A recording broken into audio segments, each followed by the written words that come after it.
Welcome back to Zee Companion Insight with me, Chetan Pathak. Tonight we bring you a special programme about breast cancer awareness, and Reena Parmar is here, a makeup artist who's here to share her story. It was only earlier this year, Reena, that you were diagnosed with breast cancer. Now you just finished chemotherapy. Yes. How's that process been? Oh God, it's been one of the worst and most difficult times of my life, but it's a copable part of it as well. You can deal with it, you can cope with it, you can stay positive from it, even though it's a very difficult ordeal. You know, I remember the first week was really difficult. The first week was a lot of nausea, a lot of vomiting, but it was like it was an outer body experience. Yeah. It showed us what was to come and what we needed to keep an eye out on. Yeah. For example, I made her such a big meal because she hadn't eaten anything all day, when I should have really given her small amounts more regularly. The first week was the most difficult, but then after that we kind of knew what the symptoms would be. I knew how to take care of her, and at first I thought I could manage all on my own. We went back to our place, and I thought I'd be able to look after her on my own as well as carry on my full-time job, but it just became immensely difficult. There was nothing I could do. I felt totally helpless at times. She was suffering really badly. There were often times where we both just sit there and cry and think, how are we going to overcome this? And now to have finished chemotherapy, we had a big celebration for her just last week to say that we've reached that milestone and we're ready for the next step. What sort of support is there for you? Have you felt there's been enough? Have there been people that you can turn to, organisations? So there are a lot of resources on the web, on the internet, but always go to reliable websites. The Maggie's Institute have been fantastic. Yeah. They actually run workshops for carers, so that we all need to sometimes let off steam. Like, for example, I would make her a meal, she wouldn't like it, and she'd tell me how terrible it was after I'd spent hours trying to get it together. So it was nice to go there and learn the experiences of other people, to say I'm not alone going through this, and there are other people, and they gave me tips on how I could better take care of her, things that I could do to make her feel better. So Maggie's Institute were fantastic. And there are charities like Macmillan, for example, Breast Cancer Care, Cancer Research. You can just check them out online and see what they have to offer. And I know, Reena, you've been talking just as kind of passionately about those organisations too. One of the reasons we're discussing this show, you wanted to come on, was to say people in our community need to talk about cancer more. There is more of a stigma and taboo. We were talking in the first half about that BBC News article that was looking in some cases at South Asian women hiding their cancer, not telling family members about it, worried what they're going to think. Also, not in the first instance going to their GP and getting it looked at like you did, Reena. As soon as you noticed something was wrong, you were able to book in that appointment. Can you understand why there is a stigma, though? Yeah, definitely, because you at every appointment you do have to get your top off, so it can be, if you're, I think, being younger, I'm okay with it, and it's for a reason, a very valid reason, but the older generation, it's a very different thing, and it's a very private. It's a very private, and you can ask for a woman to look at you and be there, as a support as well. But I think that you should just what the reason is there for. They're only there to do it for medical reasons, so just don't worry about it, and it's more important for your health than feeling embarrassed or.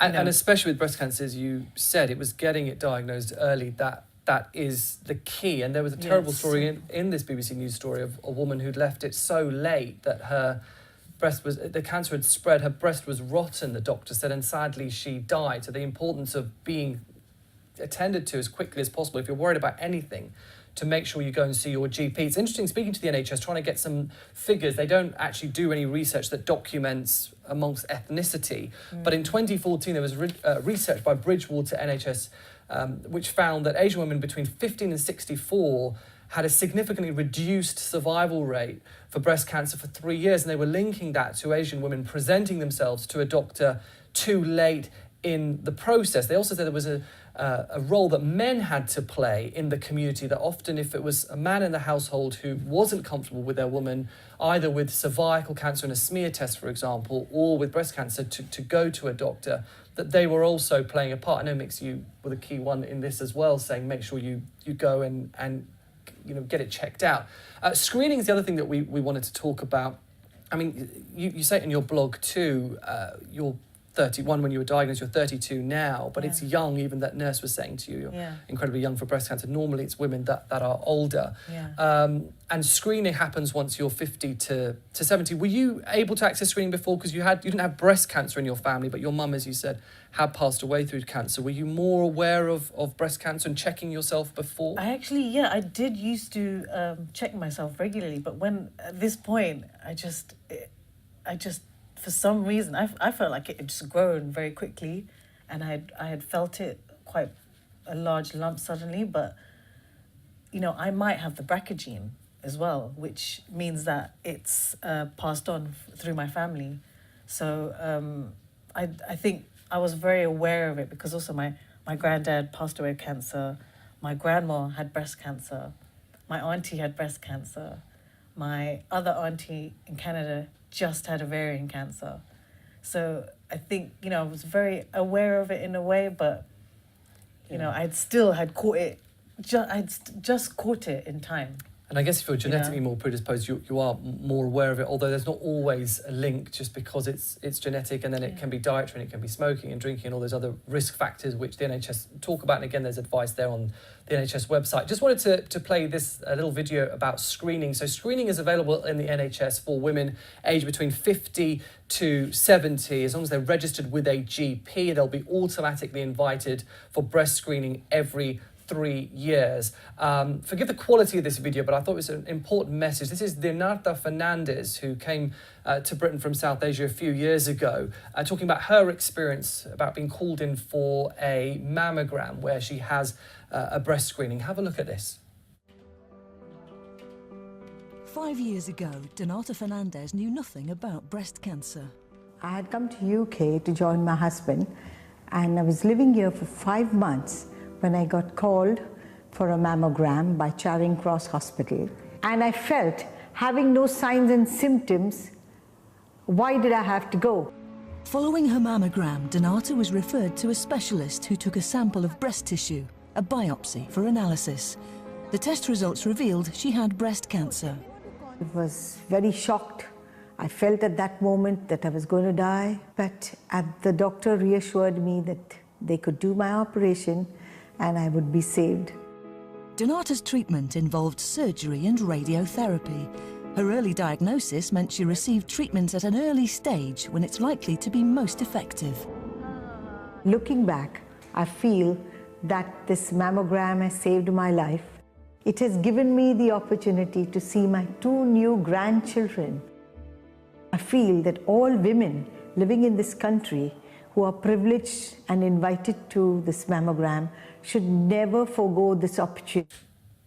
Reena Fernandez there, if you're wondering about screening, aged between 50 to 70 should be invited every 3 years. If you're registered with your GP, speak to your doctor about that. We've got about 3 minutes left, Reena. I wanted to talk about the hair loss too, because you mentioned to me before you came on. Let's make sure we touch on this too, because again, it's a stigma about women losing their hair. We think about the crowning glory and everything else. What's that been like emotionally for you, that process of losing your hair? Emotionally, that was quite hard, losing my hair. I did it in stages.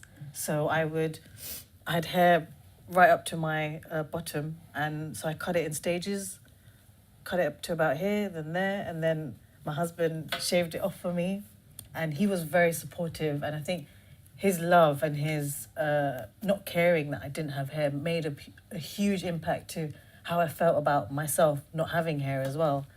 And I think I'm fairly confident as a person as well, so it didn't, when I looked in the mirror after he shaved my head off, I was like, actually, I don't look that bad, and I think... Did you ask him to do that for you? Did you offer that mix? So in the lead up to chemotherapy, it was the biggest thing she was worried about, losing her hair. And the night before chemotherapy, she thought to herself, okay, I'm going to cut my hair a bit shorter. So from it being kind of just by her bottom, we kind of cut it up to like the middle of her back. And she was really, really worried about it. And following the first chemo, they do give you a cold cap. Now, this cold cap works on some people, doesn't work on a lot of people. From our experiences, we saw that it only worked on 1 in 10 people or so. But to keep this very quick, she tried it on 2 occasions, and her hair was falling out in very big clumps. At that point, we thought, okay, let's cut it to shoulder length. And then 2 weeks later, when it was just falling out ridiculously, she took the decision to shave all her hair off. So Like Britney again, Spears. Well, I see from the way that you guys talking, we were talking before as well, this kind of partnership that you have has been so strong and has been so instrumental, reading your blog too, in kind of getting you both through this process. We've got less than a minute, Reena. We obviously as a team wish you all the best. What have doctors said? What's the outlook now? The chemotherapy is now finished. Yes, so it was successful. It shrunk, the lump shrunk by 2/3, and I'm doing a day surgery in a few weeks or so, and I'll be out in 2 weeks as well after that. Just 2 weeks recovery, 1 day surgery, and then radiotherapy for 3 weeks, and then I'm back.